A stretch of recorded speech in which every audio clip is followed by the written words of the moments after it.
Assalamualaikum warahmatullahi wabarakatuh. Perkenalkan diri, nama saya Mizan dari Prodi Manajemen kelas 23A dengan nomor NPM 234111067. Di sini saya ingin menjelaskan materi yaitu tentang pengertian dari inflasi.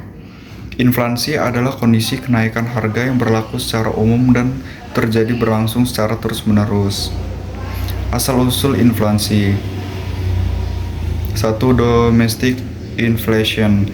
Inflasi berasal dari dalam bahasa negeri defisit APBN dibelanjai dengan cetak uang gagal panen bencana alami.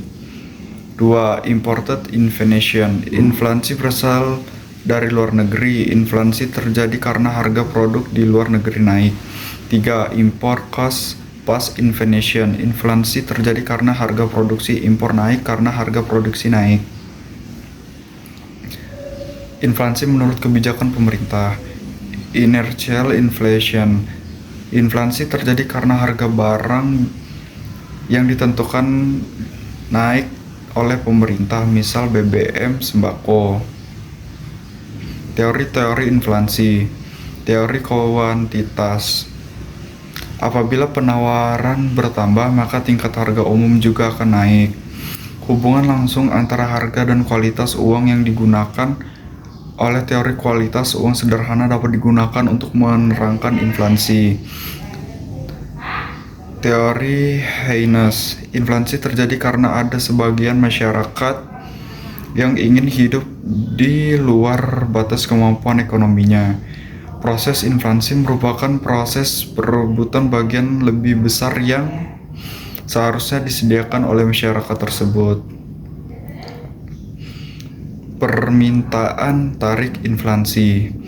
Meningkatkan permintaan terhadap produksi, menyebabkan harga barang meningkat. Inflasi terjadi karena kenaikan dalam permintaan total sewaktu perekonomian yang bersangkutan dalam suatu situasi full employment. Inflasi ditimbulkan oleh permintaan total yang berlebihan sehingga terjadi perubahan pada tingkat harga yang dikenal dengan istilah demand pull inflation. Biaya mendorong inflasi. Inflasi ini terjadi akibat meningkatnya biaya produk input sehingga mengakibatkan harga produk output yang dihasilkan ikut naik. Dampak dari inflasi. Inflasi mempunyai dampak terhadap individu maupun bagi kegiatan ekonomi secara luas. Dampak bersifat pasif, dampak bersifat positif atau negatif tergantung pada tingkat keparahannya. Dampak positif inflasi. Berpengaruh positif inflasi terjadi apabila tingkat inflasi masih berada pada persentase tingkat bunga kredit yang berlaku.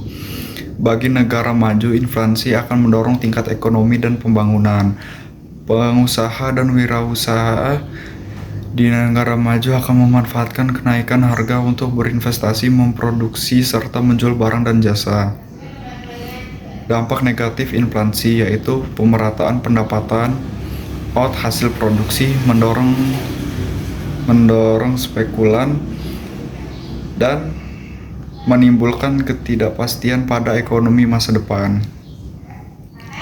Cara mengatasi inflasi. Kebijakan moneter. Kebijakan moneter mengendalikan inflasi dengan mengendalikan jumlah uang yang beredar. Kebijakan fiskal merupakan kebijakan sektor real, artinya jumlah barang yang beredar di masyarakat. Demikian kebijakan fiskal untuk mengatasi dengan menambah jumlah produk nasional, kemudahan pinjaman subsidi. Sekian dari yang saya sampaikan, kurang lebihnya saya mohon maaf. Sekian, terima kasih. Wassalamualaikum warahmatullahi wabarakatuh.